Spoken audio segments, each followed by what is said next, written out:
Eh, Orang dunia biasa bilang hal yang paling melelahkan itu adalah menunggu. Saya bisa bilang ya bisa jadi, bisa enggak. Karena saya percaya pasti ada sesuatu yang lebih melelahkan lagi daripada menunggu. Tapi oke lah, kita bilang menunggu itu hal yang paling membosankan. Apalagi kalau kita yang menunggu. Jadi biasakan jadi anak Tuhan, jangan suka ditunggu. Belajarlah menunggu karena ternyata ditunggu itu sangat membosankan bagi yang menunggu, ya. Salah satu juga itu kunci keberhasilan hidup. Belajar tepat waktu, jangan terlambat. Jangan suka ditunggu, asal janji sama kawan tepat waktu.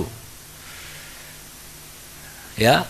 Nah, pertanyaan yang kedua, hal yang paling menyenangkan biasanya apa? Yang kalau menunggu itu rasanya 10 menit pun lama kali. Tapi hal ini 1 jam pun, 2 jam, 3 jam pun, kalau perlu nggak makan siang pun menyenangkan bagi banyak orang. Nggak tahu bagi kita.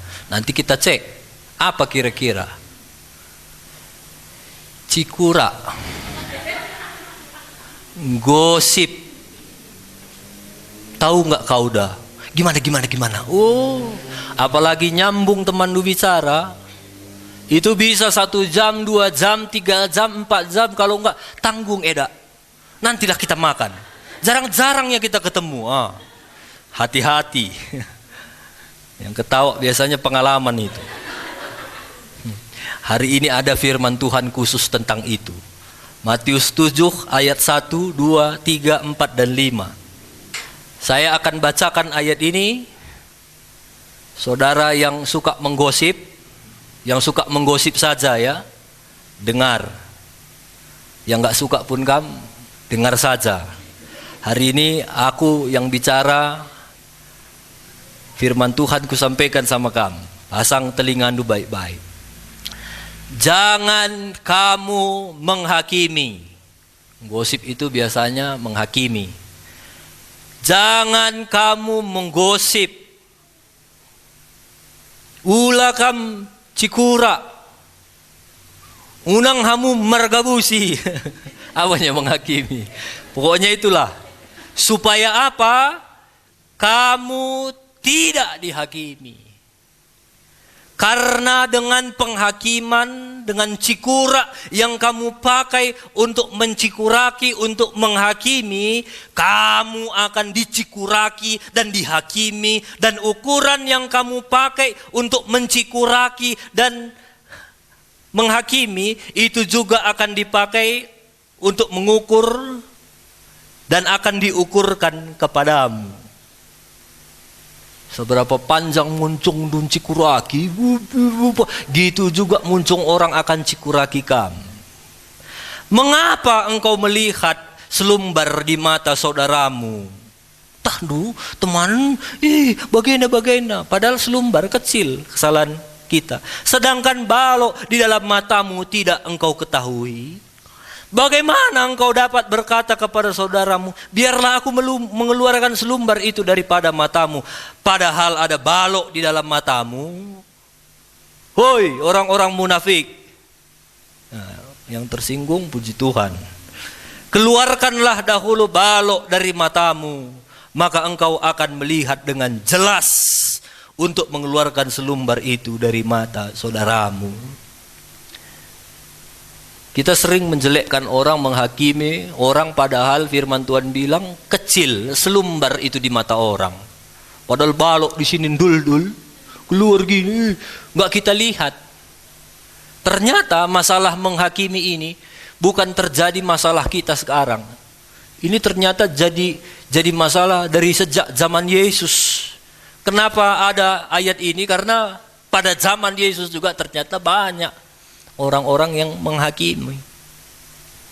Jadi lucu sekali ya, kalau kita menghakimi orang.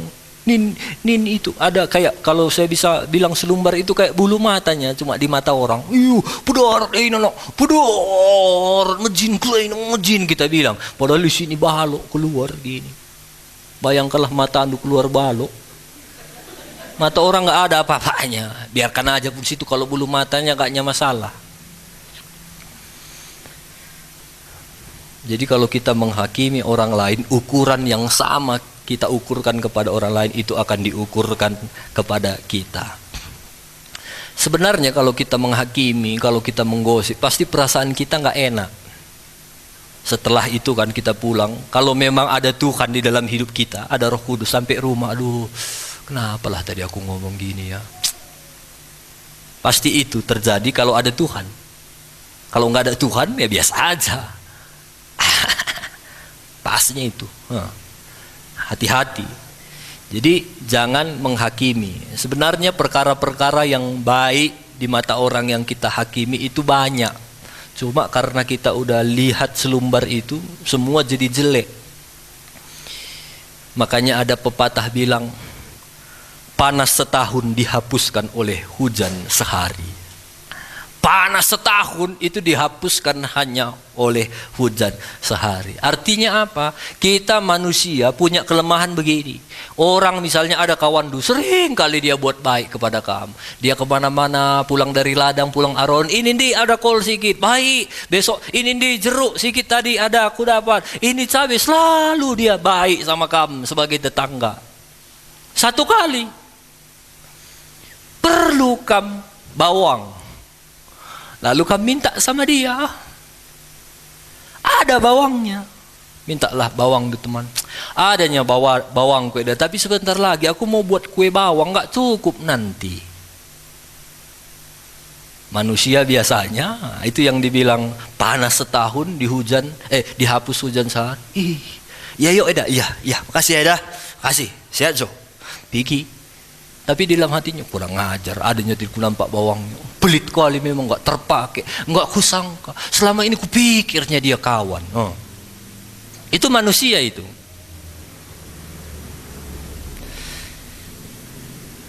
Jadi hati-hati dengan sifat ini.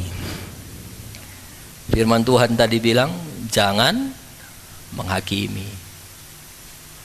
Jangan jadi manusia-manusia yang orang baik, sekalinya orang nggak bisa bantu kita kawan macam apa itu. Saat susahnya kita perlu kawan, nggak ditolongnya kita. Jadi firman Tuhan jelas bilang yang punya hak untuk menghakimi itu Tuhan. Kita nggak ada punya hak untuk menghakimi. Nggak ada dikasih Tuhan wewenang tanggung jawab. Ya, kepada setiap orang yang takut akan Tuhan bisa menghakimi. Nggak ada. Jelas firman Tuhan tadi di ayat tadi bilang, jangan menghakimi. Karena sesungguhnya hakim kita yang agung itu adalah Tuhan. Kalau saya pakai ibarat, kita ini hanya seperti bola lampu. Bola lampu yang 6 volt. Kalau 6 volt itu mungkin udah nggak ada laginya sekarang. Kalau saya ingat dulu sepeda motor kami yang lama masih 6 volt lampunya. Kalau sekarang sepeda motor pun semua udah 12 volt, 12 volt. Supaya sekedar pengetahuan, kalau listrik ini, listrik rumah saudara itu tegangannya 220 volt. Ya. Jadi kalau kita ibarat lampu yang 6 volt. Kalau lampu kereta kamu colokkan ke listrik rumah dulu, langsung jebol karena kekuatannya cuma 6 volt. Padahal listrik kita 220 volt. Bagaimana kekuatan 220 volt? Nanti pulang kebaktian bisa kamu tes. Aku udah pernah tes, dicampakkannya aku. Kalau nggak percaya tes di rumah itu pun nanti bisa ambil paku cokkan, gitu. Itulah 220 volt. Itu saja pun kalau dicokkan lampu 6 volt jebol. Kalau saya bisa pakai ibarat Tuhan, Tuhan kita pasti jauh lebih besar dari 220 volt. Kalau saya bisa pakai listrik ini, listrik tegangan tinggi yang di atas ini, ini hati-hati kamu. Itu kupelajari, itu tegangannya 275.000 volt sampai 800.000 volt. Itu kekuatannya, bisa sampai 800.000 volt tegangan yang di atas itu. Begitu kuatnya itu. Makanya saya baca juga artikel-artikel, kalau kamu nunggu-nunggu motor, usahakan jangan di bawah tiang listrik.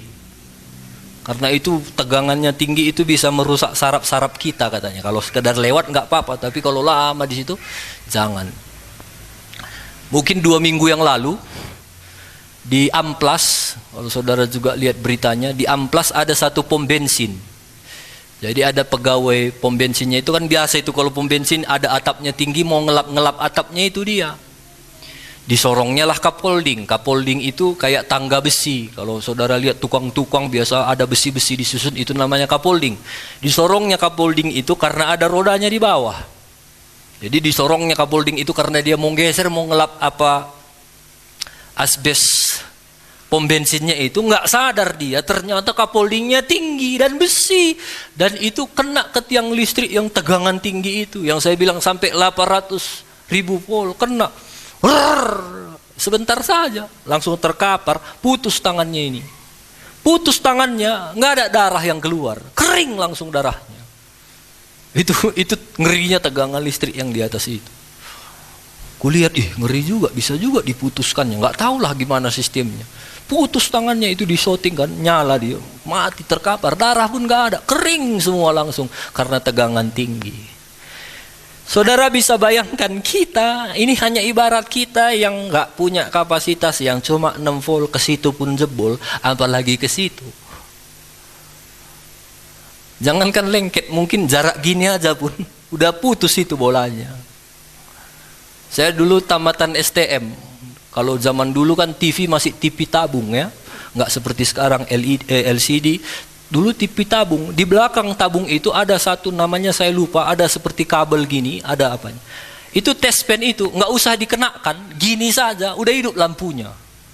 Saking kuatnya tegangan belakang tabung TV itu. Itu pun begitu.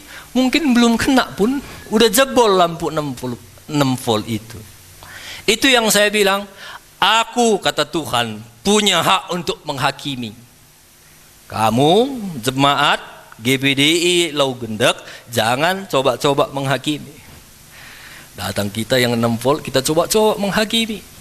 Waktu kita menghakimi tanpa kita sadar, kita sedang mengambil posisi Tuhan jadi hidup kita. Kita coba, nggak bereskin mama sianu itu, nggak bereskin bapak sianu itu. Dulu pun gitu, kita coba menghakimi, jebollah hidup kita, jebollah kerohanian kita, jebollah segalanya. Makanya banyak orang Kristen yang suka menghakimi, suka cikura, dia hanya seperti bola lampu. Masih ada, tapi nggak nyala lagi, nggak berpengaruh lagi, nggak ada lagi gunanya, nggak berdampak lagi. Bilang kiri kanan, jangan menghakimi, jebol kamu nanti, bilang.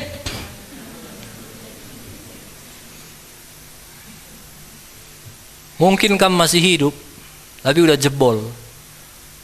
Udah nggak ada lagi maknanya, nggak berdampak lagi bagi Tuhan, nggak berdampak lagi jadi bagi manusia karena suka menghakimi, sikit-sikit menghakimi, sikit-sikit menghakimi.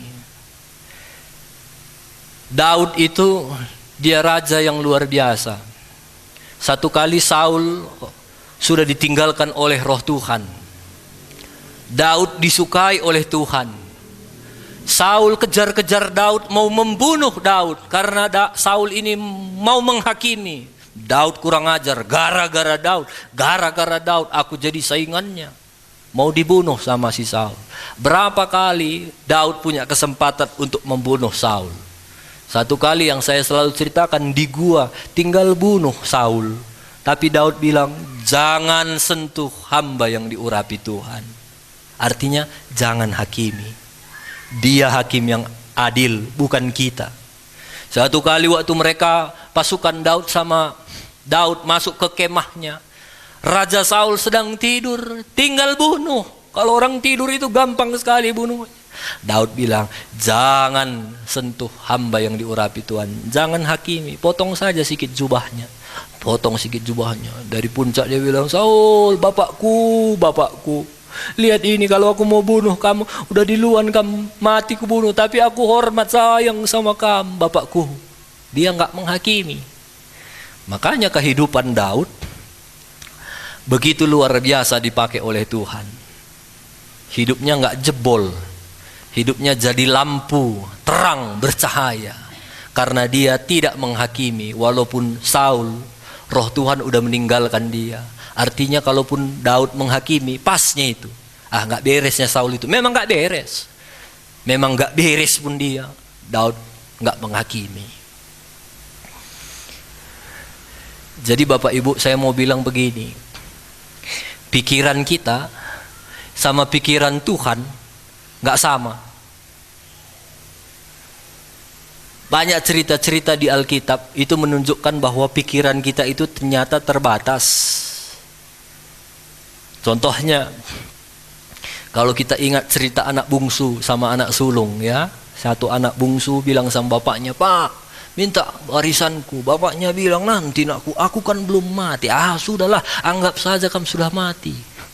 Kurang ajar ya. Kebudayaan orang Yahudi sama seperti orang Karo. Kalau belum mati, belum bagi. Bayangkan anak yang kecil, yang paling kecil bilang, "Bagi Pak, nanti aku bagi." Adilah bagi itu keceknya. Akhirnya dibagi bapaknya, "Ini nakku deh." Lalu pergi anak bungsu itu, dia poya-poya, dia habiskan, dia main judi, main game online, dia main game, main internet, apalagi sekarang. Main dadu. Pokoknya semua kejahatan-kejahatan, main judi ikan. Pokoknya kemana-mana dia pergi, meja bola, pergi ke pelacur-pelacur. Udah habis semua hartanya. Sampai akhirnya udah gak ada lagi kerjaan. Dia cari pekerjaan ngasih nasi babi. Ingat, bagi Yahudi babi itu haram. Jadi orang yang ngasih nasi babi itu udah orang-orang buangan lah itu. Itu pun dia rela, gak apa-apa lah asal makan, lapar kali aku. Lalu pas dia ngasih makan babi, Icah, dia lihat gak ada bosnya, dia makan nasi babinya. Datang bosnya, kau ini, kau makan pula nasi babi setelah kon teh.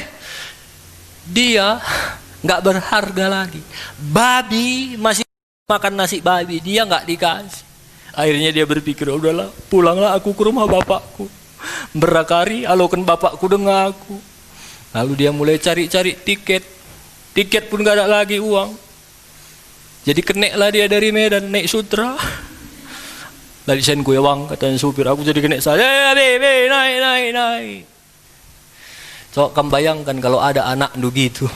Udah kamu kasih semua harta warisan tuh. Udah pergi dia habis semua. Kamu tahu beritanya dia berandalan satu kali. Pulang dia ke rumah tuh. Udah jelek, rambutnya pun udah panjang, udah bau, nggak mandi. Apa yang kamu lakukan? Apa yang kamu lakukan sebagai bapaknya? Apa yang kamu lakukan sebagai bibinya? Mungkin bibinya akan lebih parah dari bapaknya. Lo pada lo kena ke tengah, kurang ajar kina nak bagaimana? Kan biasa itu ya, lasen kerpainya katanya. Lebih palak bibinya mungkin. Bayangkan, mungkin anak bungsu ini ada bibinya, ada bengkilanya, ada saudaranya, ada juga abangnya yang sulung.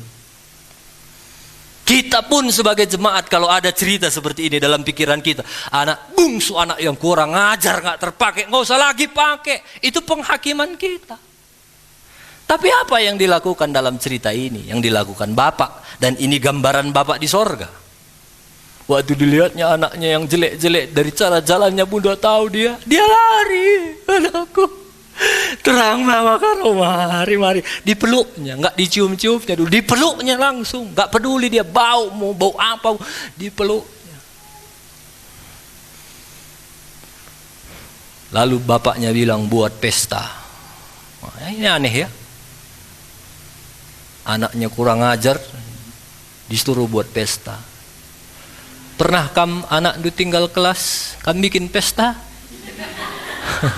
Anak itu baru nakal, baru bunuh orang, bikin pesta? Nggak pernah, kecuali aku.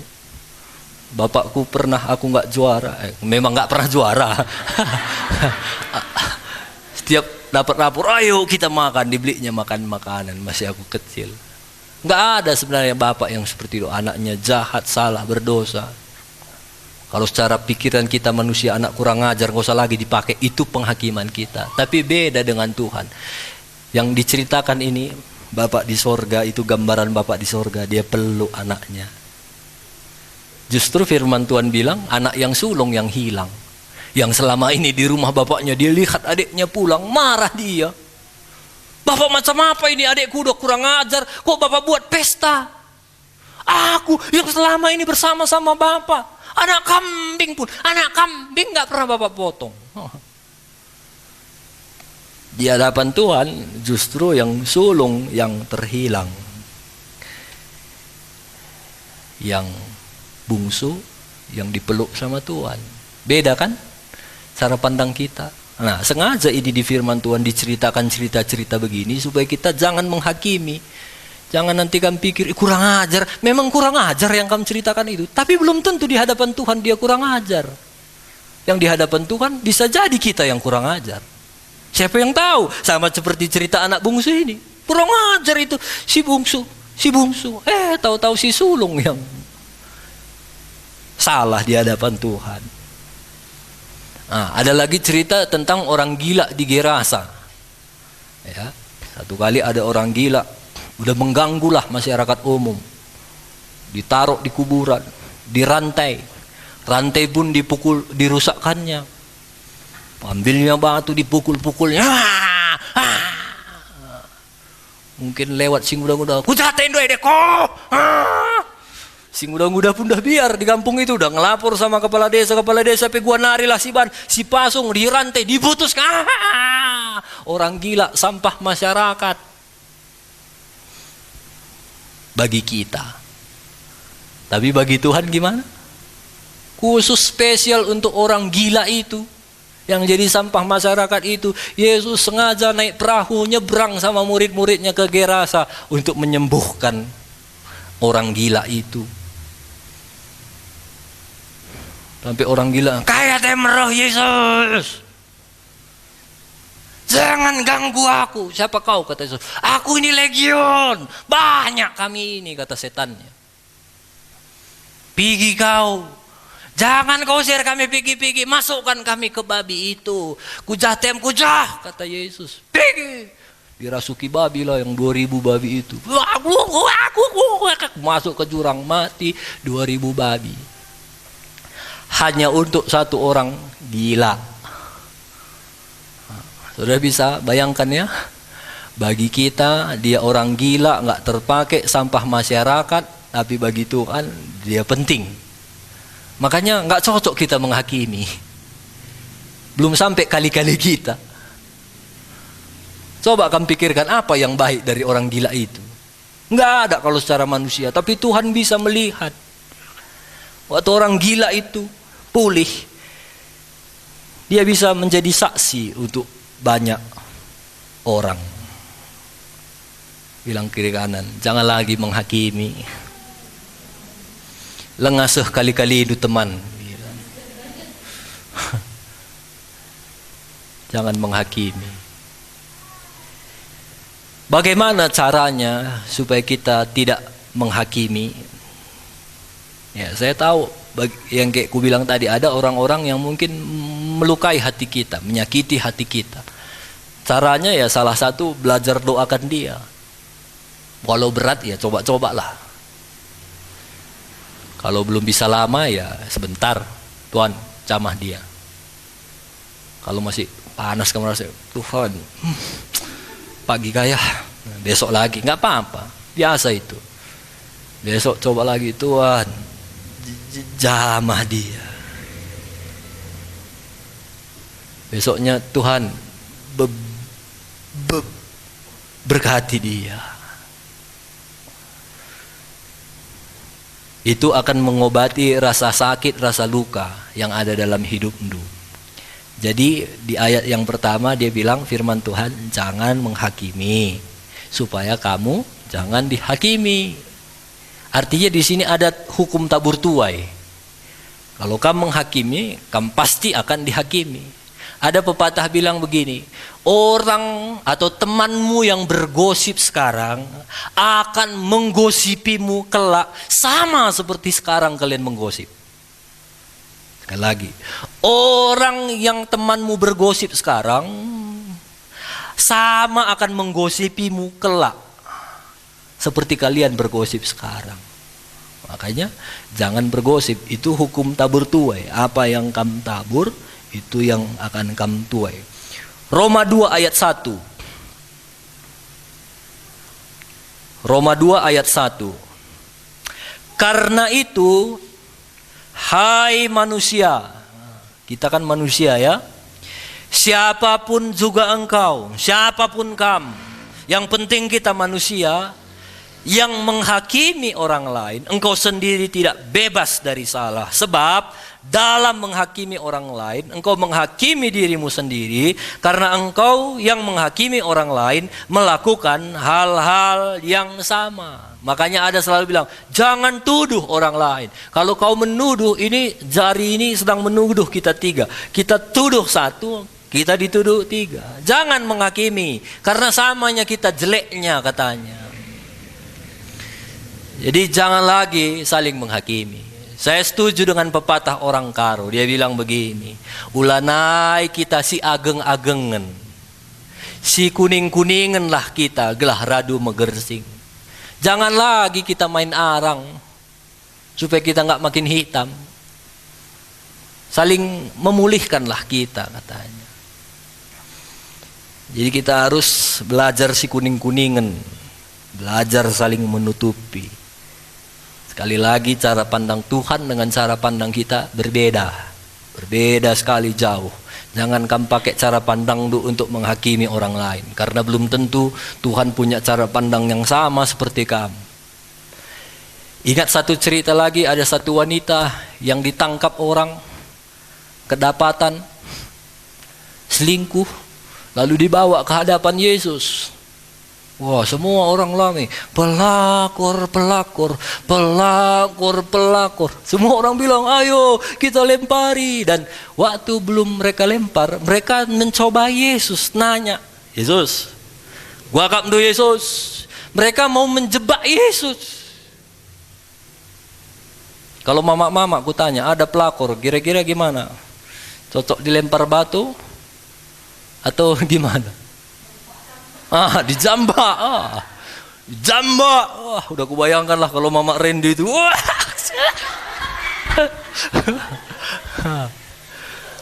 Ya itu manusia kita, kewanitaan kita. Pasti apalagi kedapatan, semua orang mendukung kita.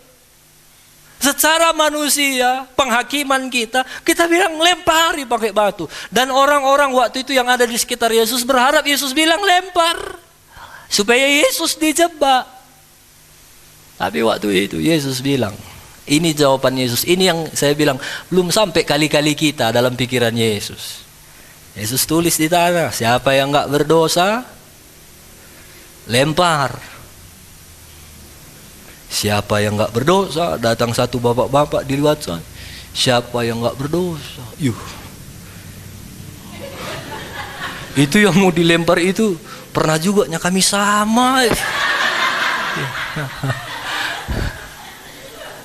Satu-satu, engkau gini pernah nak ikut kakak.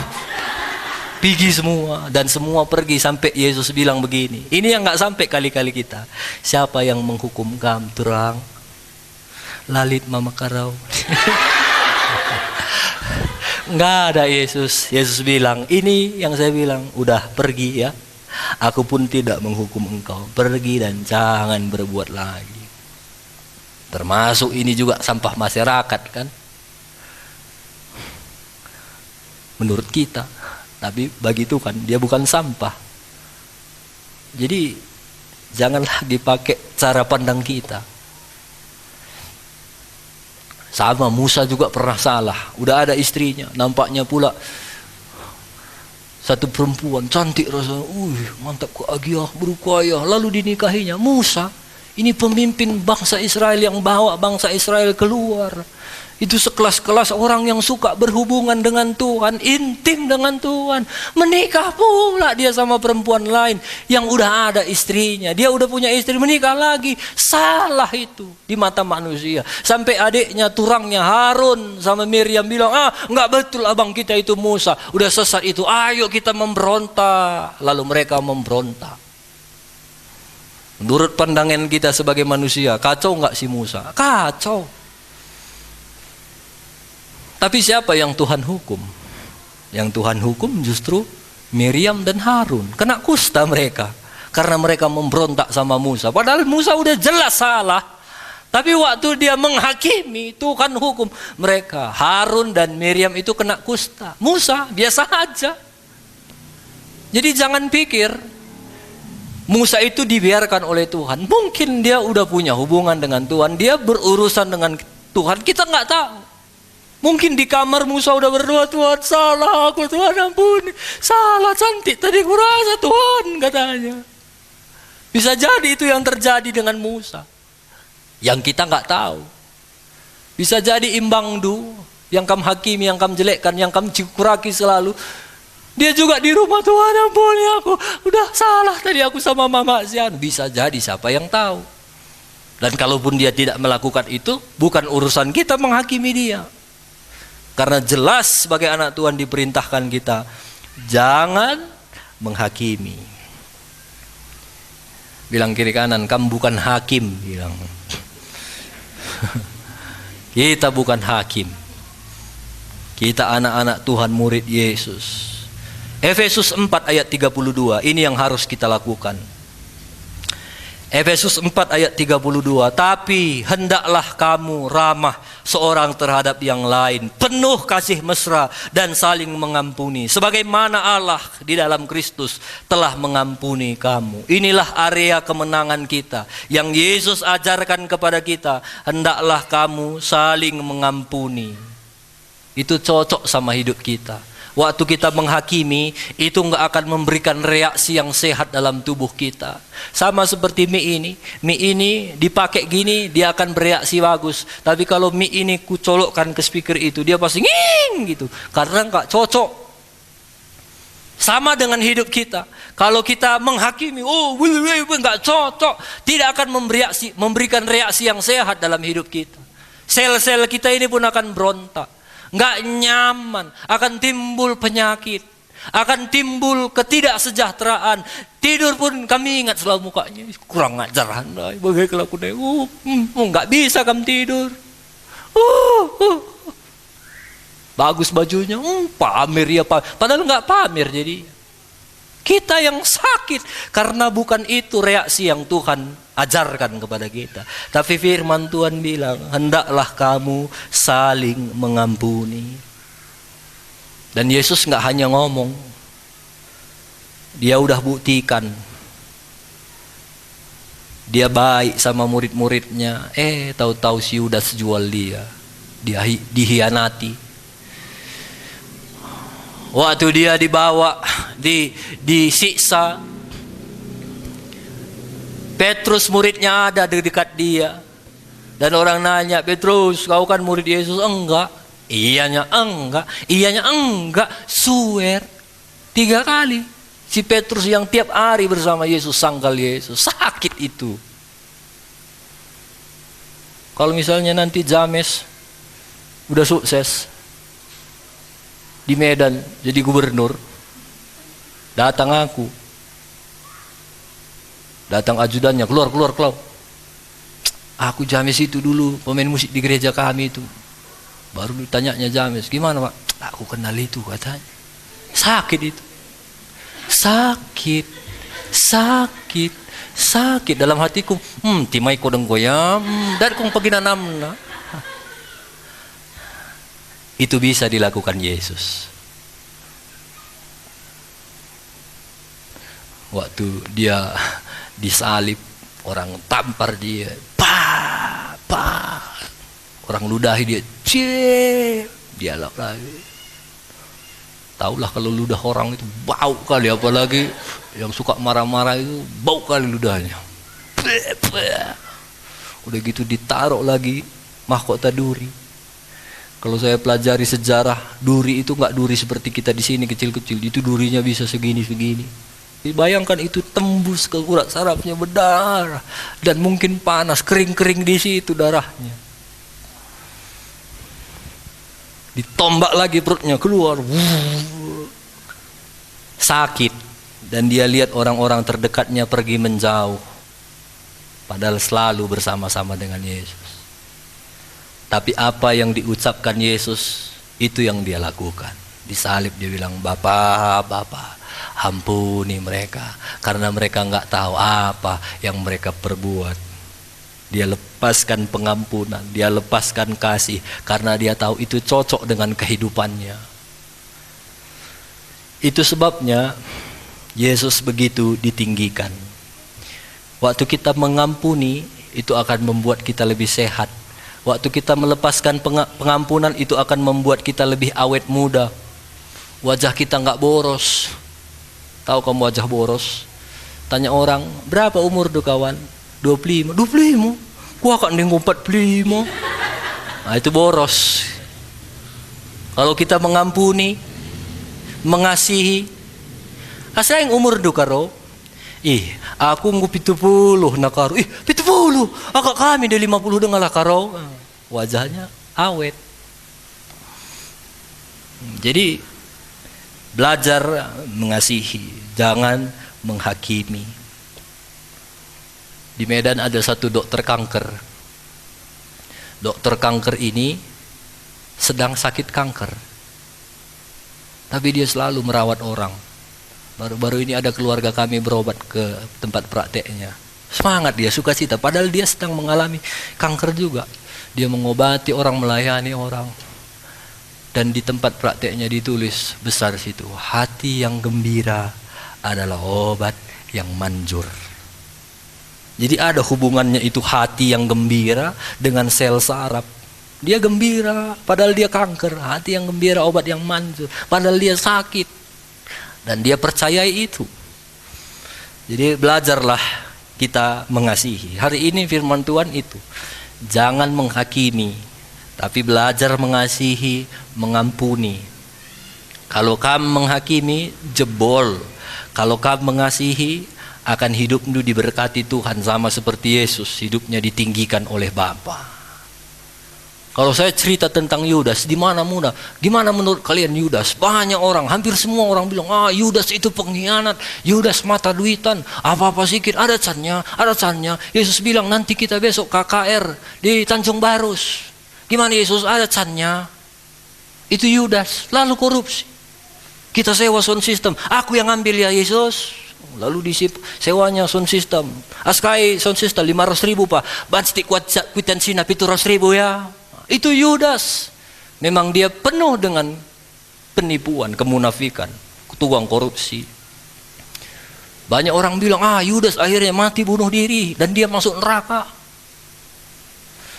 Saya tidak sedang membela Yudas. Saya juga tidak sedang mempermasalahkan Yudas masuk surga atau neraka. Itu bukan hak kita, bukan urusan kita. Yang penting kita jangan menghakimi. Jangan nanti kita bilang Yudas masuk neraka, Yudas masuk neraka. Tiba-tiba masuk surga kita ketemu sama Yudas. Jojoh kata Yudas. Kami iseng pak, aku Yudas. Yudas isi, Yudas Iskariot. Maka kamu masuk surga. Lengaseh kali-kali itu. Siapa tahu? Karena di firman Tuhan terakhir Yudas dibilang menyesal. Bisa saja waktu itu Yudas berpikir, kenapa orang menyesal? Karena biasanya pikirannya itu nggak sama dengan apa yang terjadi. Mungkin waktu itu Yudas berpikir, gue juallah Yesus ini. Nggak masalahnya itu. Selama ini aku hidup sama Yesus kok. Tiap hari kami pergi kemana-mana. Orang mati bangkit. Lautan kalau ada ombaknya dia bilang berhenti, berhenti. Orang sakit sembuh. Orang buta diambilnya becek. Taruhnya di matanya melihat. Nanti kalaupun ku jual informasi di mana Yesus. Waktu mereka tangkap. Kan Yesus bisa tring menghilang. Bisa itu ada dalam pikiran Yudas. Bisa jadi. Karena dia selalu melihat mujizat bersama Yesus. Makanya dia pikir mengasih informasi tentang keberadaan Yesus nggak salah. Dan waktu pasukan itu tangkap Yesus dan dia disiksa, mungkin Yudas lihat, aduh, nggak nyangka kok gitu. Makanya dia menyesal. Bisa jadi. Tapi itu pun saya nggak tahu. Yang penting menghakimi itu bukan urusan kita. Mau dia masuk surga, mau masuk neraka, bukan urusan kita. Yang penting kita jangan menghakimi. Amin, para hakim-hakim. Sekali lagi, jangan kamu menghakimi. Aku tahu ada orang-orang yang mungkin Tuhan kirim sengaja untuk melukai hidupmu, sengaja untuk membuat kamu kecewa, sengaja untuk membuat kamu sedih. Mereka sengaja ada supaya kamu bisa praktik firman ini. Kalau nggak adanya orang yang menyakiti kamu, kapan kamu bisa praktik untuk tidak menghakimi? Kalau ada, bersyukurlah. Ini saatnya kamu pulang, praktikkan firman Tuhan itu. Kamu lihat mukanya, oh Yesus, selama ini Yesus, sekarang Tuhan tolong aku. Yesusnya pun selama ini beda, Jesus. Tapi sekarang Yesus tolong aku. Percaya kalau kamu berdoa buat dia, melakukan hal-hal yang baik, bukan dia yang bertambah baik. Kalau dia mau bertobat, ya dia pun bertambah baik. Tapi kalau dia nggak mau bertobat, kamu yang bertambah baik, kamu yang bertambah sehat, kamu yang bertambah diberkati Tuhan. Amin. Bilang kiri kanan, jangan lagi kita menghakimi. Lengasuh kali-kali tak bilang. Jangan lagi menghakimi. Itulah firman Tuhan hari ini buat kita semua. Kenapa Tuhan katakan jangan menghakimi? Karena ternyata menghakimi itu berat.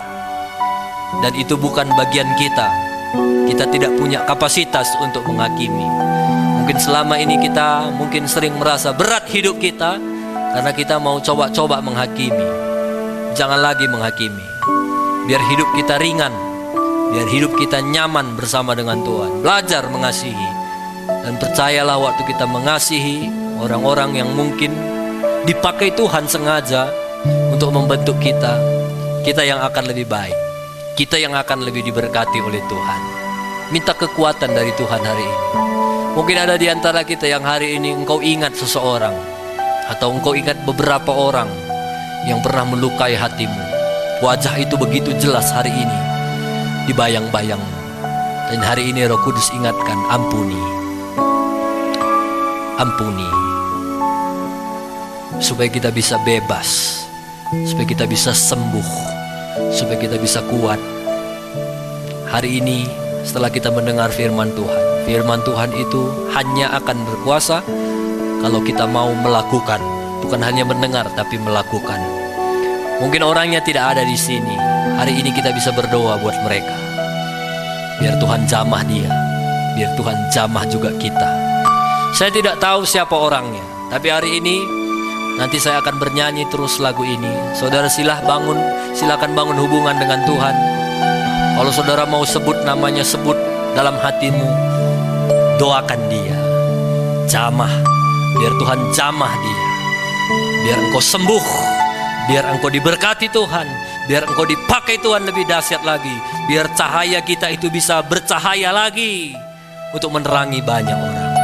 Silakan berdoa masing-masing, siapa saja. Kalau saudara tidak ada masalah dengan siapapun, berdoa dengan Tuhan. Bersyukur, minta kekuatan kepada Tuhan agar kita tidak lagi menjadi orang yang menghakimi. Silakan berdoa masing-masing. Tuhan ada di sini mendengar kita. Selidiki aku,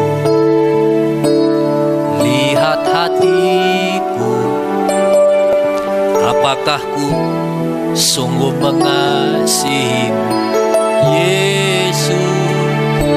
Kau yang Maha tahu dan menilai hidupku, tak ada yang tersembunyi bagi.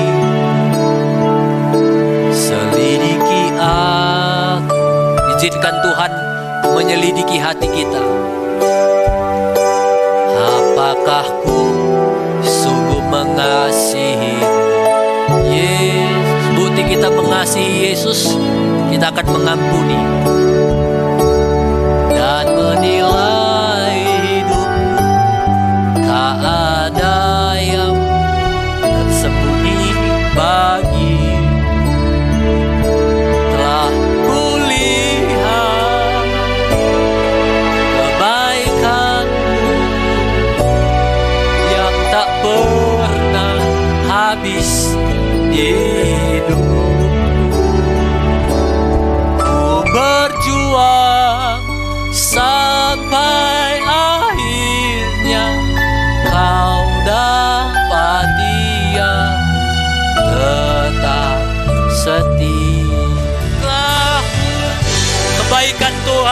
akan pernah habis dalam hidup kita. Kalau kita mau terus melakukan firman Tuhan. Walau berat, tapi ada Tuhan yang bersama-sama dengan kita. Berjuang, berjuanglah. Berjuang, berjuang. Kau dapati aku tetap. Telah kulihat Tuhan, ampuni kami, berkati kami. Habis